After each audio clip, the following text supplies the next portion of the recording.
Hello students, good morning. Today we are starting our new chapter which is related to board of directors of the company.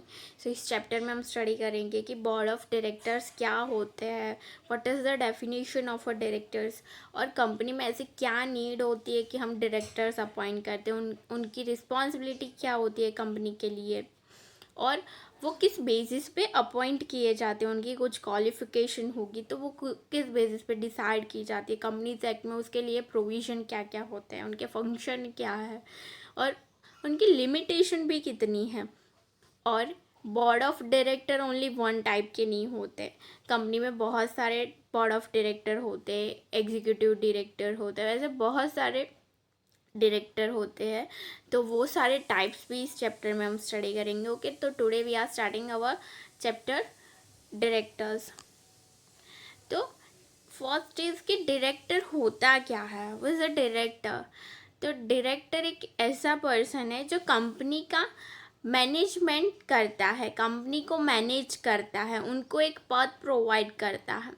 तो इसकी need क्यों arise हुई, director के बिना क्या हम वर्क नहीं कर सकते, कंपनी में मैनेजर भी होते हैं, उसका वर्क भी सेम है कि उनको कंपनी को मैनेज करना है, तो फिर डायरेक्टर की नीड क्यों अराइज होती है। तो कंपनी सिर्फ ओनली वन पर्सन की नहीं होती, कंपनी एक पब्लिक कंपनी में बहुत सारे शेयर होल्डर्स होते हैं, बहुत सारे एम्प्लॉय होते हैं जो वर्क कर रहे हैं। तो वहाँ पे ओनली एक पर्सन की बात नहीं होती है, बहुत सारे शेयर होल्डर और शेयर होल्डर की नंबर भी बहुत लार्ज होती है। तो उनकी हैंडलिंग करना रिक्वायर्ड होती है, एक प्रॉपर मैनेजमेंट, एक गाइडेंस, एडवाइस की ज़रूरत होती है।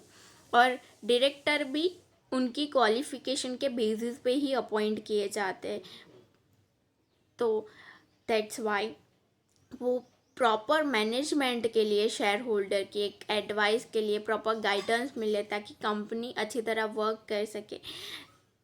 दैट्स वाई शेयर होल्डर क्या करते हैं, डायरेक्टर्स अपॉइंट करते हैं, उनकी चूजिंग शेयर होल्डर के हैंड में होती है, वोटिंग शेयर होल्डर करते हैं। तो जो शेयर होल्डर होते हैं वो अपना राइट दे वो अपना जो राइट है वोटिंग का वो यूज़ करके अपने अप्रोप्रिएट, उनकी कंपनी को जो अप्रोप्रिएट डायरेक्टर होगा वो अपॉइंट करेंगे। तो दैट्स वाई कंपनी की प्रॉपर मैनेजमेंट के लिए डायरेक्टर्स अपॉइंट किए जाते। और डायरेक्टर क्या होता है, एक सुपरवाइजर होता है जो सबको सब कुछ हैंडल करता है, गाइड करता है, कंपनी के लिए जो अच्छा है उस वे में डिसीजन लेता है। As we know companies act 2013 में सारे टर्म्स के रिलेटेड डेफिनेशन दी हुई है। तो वैसे ही बोर्ड ऑफ डायरेक्टर की भी डेफिनेशन है। तो बोर्ड ऑफ डायरेक्टर की कंपनीज एक्ट के अकॉर्डिंग डेफिनेशन क्या है, एज पर सेक्शन 2 ऑफ 34। तो इस सेक्शन में उसकी डेफिनेशन प्रोवाइड की गई है। तो अगर किसी को उसके बारे में ज़्यादा नॉलेज चाहिए तो वो इस सेक्शन को मेंशन करके सर्च भी कर सकते हैं कि उसकी डेफिनेशन डिटेल में क्या होती है। 2 of 34 of companies act 2013, director means a person appointed to board of a company. तो एक पूरा बोर्ड बनता है जो सारे डिसीजन लेते हैं, किसी कंपनी में मैनेजर, कंपनी सेक्रेटरी, जो सारे की मैनेजर पर्सनल होते हैं उनको अपॉइंट भी ये लोग करते हैं। तो इस एक्ट के अकॉर्डिंग जो जो प्रोविज़न है उसको फॉलो करके जो person as a board appoint किया जाता है जिसे हम बोर्ड ऑफ डायरेक्टर कहते हैं। ओके, तो ये हुई definition according to the companies act 2013। But हमारी अंडरस्टैंडिंग के लिए डेफिनेशन क्या होगी, ये डेफिनेशन होती है वो एक्ट के अकॉर्डिंग है। एक्ट में क्या होता है कि उसके जो प्रोविज़न होंगे तो वो प्रोविज़न आप फुलफ़िल करके किसी पर्सन को अपॉइंट करते हो तो वो आपका बोर्ड ऑफ डायरेक्टर बनता है। बट हमें इजी टर्म में समझनी हो तो उसकी डेफिनेशन क्या होती है वो देखते हैं। A director is a person who leads और supervises a certain area of a company, program और प्रोजेक्ट कंपनीज। तो डायरेक्टर एक ऐसा पर्सन होता है जो लीड करता है, हमें सुपरवाइज करता है, एडवाइस देता है on a certain area, particular area के रिगार्डिंग, पर्टिकुलर प्रोजेक्ट चल रहा है उसके रिगार्डिंग हमें एडवाइस करता है, सुपरवाइज भी करता है, और वो हमें रिस्पॉन्सिबिलिटीज़ भी प्रोवाइड करता है, और पर्टिकुलर प्रोग्राम, तो उस रिगार्डिंग हमें जो सुपरवाइज करता है, हमें लीड करता है, उसे हम क्या कहते हैं? Directors. Director usually reports directly to a vice president of the corporate officer in the organization. CEO, जो कंपनी के हम जो CEO बोलते हैं, CEO कौन होता है? जो कंपनी CEO CFO, तो वो कंपनी के की मैनेजर पर्सन होते हैं, वो कंपनी में मेन पर्सन होते हैं. तो यहाँ पे हमें क्वेश्चन होता है कि डायरेक्टर किसे रिपोर्ट करते हैं. रिपोर्ट करना मतलब कि उनका भी हेड होता है, डायरेक्टर का भी. आप यहाँ पे मानते हो कि डायरेक्टर सबसे हेड है, वो मैनेजर को सब एडवाइस देता है, अपने रूल्स रेगुलेशन होते हैं वो आगे पास ऑन करते हैं. बट डायरेक्टर का भी हेड होता है, CEO होते, CFO कंपनी के होते हैं. तो डायरेक्टर अपने CEO के अकॉर्डेंस, उनकी जो एडवाइस होती है उनके अकॉर्डेंस वर्क करते हैं, उन्हें रिपोर्ट करते हैं. तो उनके भी हेड होते हैं CEO CFO, उनके बाद नीचे हायरार्की वाइज आते हैं डायरेक्टर, उनके बाद आते हैं मैनेजर्स आते हैं. ओके, तो दैट इस वे में वर्क होता है. सो आप लोगों को डायरेक्टर की डेफिनेशन समझ आ गई होगी. सो नेक्स्ट हम उसकी इंट्रोडक्शन देखते हैं कि ये जो कंपनी में डायरेक्टर की नीड कैसे क्रिएट हुई है. A company is a large business formation. वो किसी एक पर्सन की नहीं है, वो यहाँ पे बहुत सारे शेयर होल्डर्स इंक्लूडेड थे, बहुत सारे एम्प्लॉयज़ होते जो वर्क कर रहे हैं. तो ये बहुत बड़ी फैमिली है. एक ओनली फैमिली में, एक स्मॉल फैमिली में एक ही पर्सन, ऐसी यहाँ पे नहीं बात हो रही, बहुत बड़ी फैमिली है. It is form in compliance with the provision of the companies act. तो कंपनीज एक्ट के प्रोविजन के अकॉर्डेंस वो बिल्डअप हुई है. The personality of a company is artificial. Company कैसी पर्सन है, बट आर्टिफिशियल पर्सन है. In the eyes of law उसे रिकॉग्निशन दी गई है, बट वो ह्यूमन बीइंग की तरह नहीं है कि वो सारे डिसीजन खुद के लिए ले. वो आर्टिफिशियल पर्सन है, उसे भी किसी और पर्सन की हैंडलिंग की रिक्वायरमेंट है. It can not work by itself. वो खुद वर्क नहीं कर सकती. In company formation, the number of shareholder owner is huge. They are spread over the whole country. तो कंपनी में हमने पहले डिस्कस किया कि बहुत लार्ज फैमिली होती है.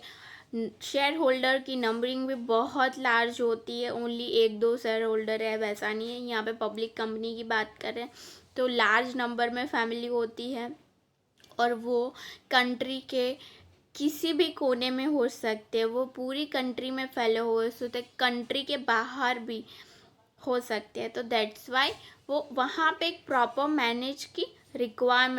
मैनेजमेंट की रिक्वायरमेंट होती है. Moreover, there is no restriction on share transfer. There is always change in its ownership. A company is a large entity. तो हमें पता है कि मैंने अभी शेयर परचेस किए, मुझे 2 दिन बाद बेच देने में बेच सकती हूँ. कोई रेस्ट्रिक्शन नहीं होता कि मुझे शेयर रखने ही पड़ेंगे. मुझे मेरे फ्रेंड को वो शेयर गिफ्ट करने इजीली कर सकती हूँ. अभी तो डिमेट में ट्रांसफरिंग हो सकते, डिमेट शेयर्स आ गए. दैट्स वाई आप इलेक्ट्रॉनिकली भी ट्रांसफ़र कर सकते हैं. बैठे बैठे घर बैठे अपने शेयर बेच सकते हो, न्यू खरीद सकते हो. तो वहाँ पे कोई रेस्ट्रिक्शन नहीं है. शेयर मार्केट में ऐसी कोई रेस्ट्रिक्शन नहीं है. कभी भी एंटर कर सकते हो, कभी भी आप बाहर जा सकते हो. तो दैट्स वाई वहाँ पे ओनरशिप कंटिन्यूसली चेंज हो जाती है. कंटिन्यूसली नंबर भी इंक्रीज हो सकते हैं, डिक्रीज भी हो सकते हैं. तो वहाँ पे कोई सर्टेनिटी नहीं है.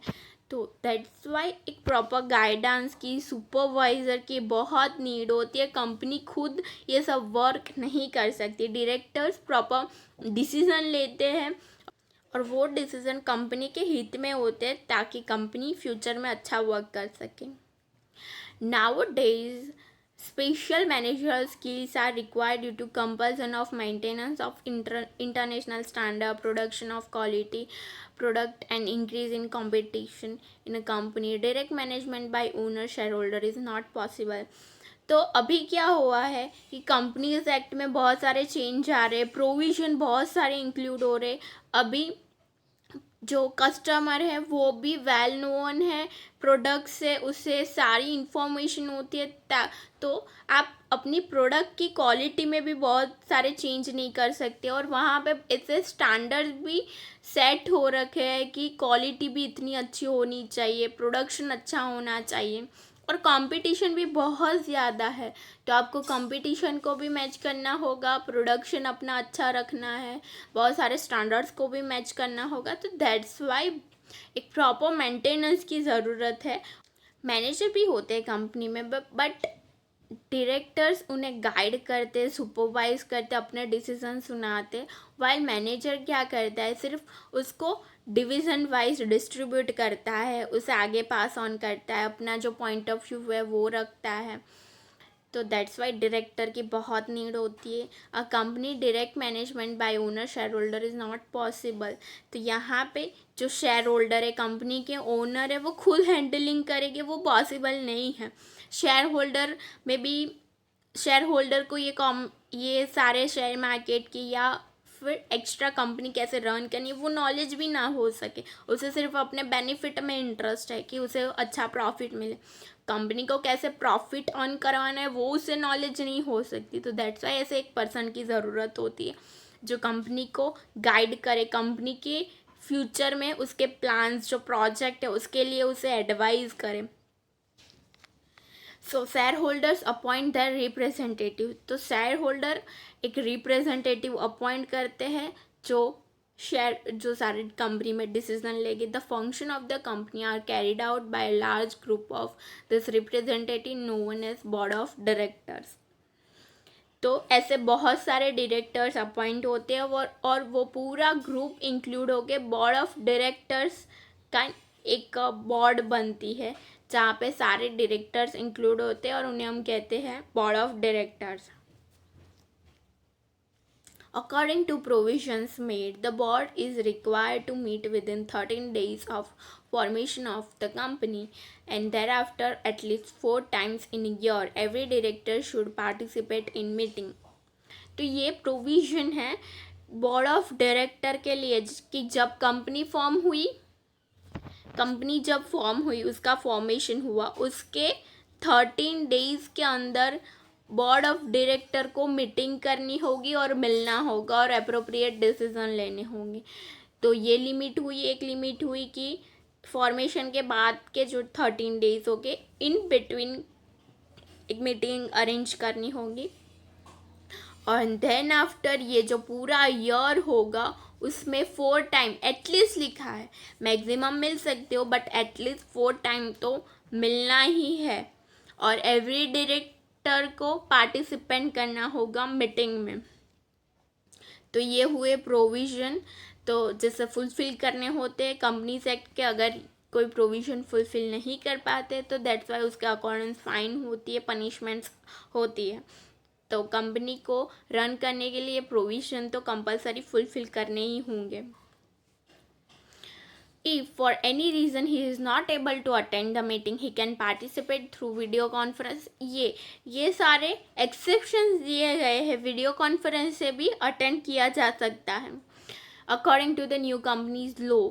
तो न्यू लॉ के अकॉर्डिंग ये प्रोविज़न वहाँ पे इंक्लूड किए गए हैं कि आप नहीं अटेंड कर सकते, तो इवन वहाँ पे पार्टिसिपेंट वीडियो कॉन्फ्रेंसिंग के थ्रू भी कर सकते हो। वहाँ पे ऑनलाइन मीडिया अवेलेबल होती है और at least 2 directors should be present in meeting. तो एटलीस्ट 2 डायरेक्टर्स तो वहाँ पे प्रेजेंट होने ही चाहिए। Every company shawl have list 1 director who has stayed in India for a total period of not less than 180 days in the previous calendar year. तो ये जो rules दिए गए हैं वो डायरेक्टर को अपॉइंट करने के लिए है कि आपको एटलीस्ट एक डायरेक्टर तो ऐसा अपॉइंट करना होगा कि वो जो जब अपॉइंटमेंट होगी उसके प्रीवियस के 1 ईयर में उसके प्रीवियस के 1 ईयर में 180 डेज तो उसने इंडिया में ही गुजारे होंगे, ऐसा डायरेक्टर अपॉइंट करना होगा। आप ऐसा डायरेक्टर अपॉइंट नहीं कर सकते अभी कि जो लास्ट ईयर में हाफ ईयर कनाडा रह के आया हो। मतलब कि ऐसा डायरेक्टर अपॉइंट करना होगा कि लास्ट ईयर में उसने मिनिमम 180 डेज यहाँ इंडिया में ही स्पेंड किए होने चाहिए। 1 ईयर में 180 डेज स्पेंड, 360 डेज में से 180 डेज उसने यहाँ पे रहा, यहाँ इंडिया में वो रहा हो, तो ऐसा डायरेक्टर हमें अपॉइंट करना होगा। तो ये था अपॉइंटमेंट के लिए प्रोविज़न। ऐसे बहुत सारे आगे प्रोविज़न हो गए, तो ये 1 मार्क में क्वेश्चन आ सकता है। आगे भी थे कि मीटिंग 30 डेज में अरेंज करनी होगी, सारे डायरेक्टर्स को अटेंड करनी होगी, और 1 ईयर में 4 टाइम मिलना होता है। और एक और ये था मिनिमम ऑफ और at least 2 director which ever is more.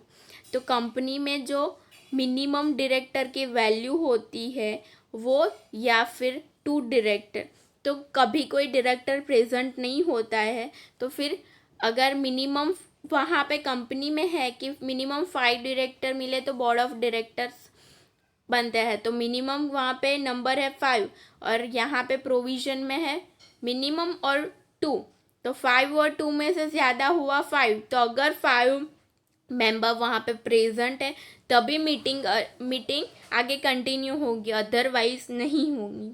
तो फिर नेक्स्ट वीक के उसी डे पे मीटिंग अरेंज करनी होती है, वो भी यहाँ पे आगे हम प्रोविज़न पढ़ेंगे कि मीटिंग कैसे अरेंज होती है डायरेक्टर्स की। ओके,